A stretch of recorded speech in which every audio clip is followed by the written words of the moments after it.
Hey everyone, welcome back. Ethan and Brandon here again to talk about the Red Sox.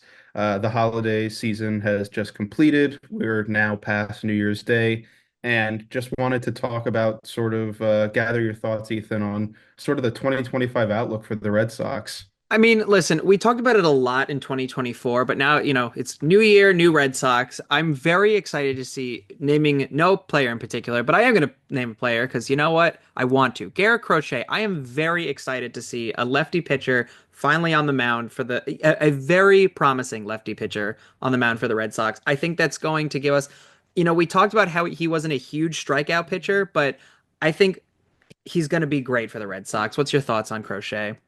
Yeah, I mean, listen, he's done well in terms, he was obviously great in 2024. That was really his big breakout year.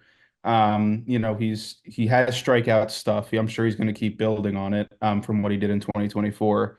And yeah, I mean, he's the ace of the staff now. The Red Sox obviously gave up quite a lot to get him, including, catching prospect Kyle Teal, which obviously brings a lot of questions for what that position is going to look like going forward.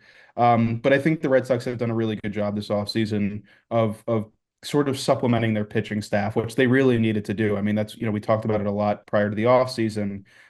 Just the offense is good. And it can be really good if a guy like Trevor Story is healthy, if Masataka Yoshida is healthy and producing.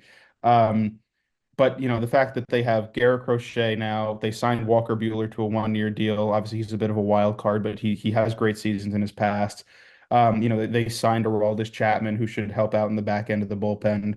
They've done a good job of adding to a pitching staff that desperately needed talent. And look, the division is really difficult. It's probably the best division in baseball. The Yankees obviously just went to the World Series. The Orioles are going to be really good for a while. The Rays always just find a way to be good despite having no payroll.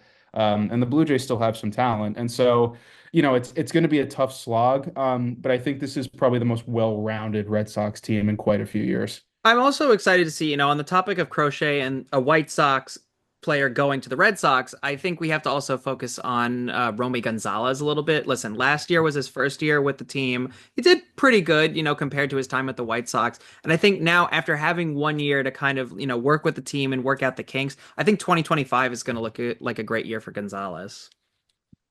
Yeah, I mean, again, it sort of speaks to the team's infrastructure.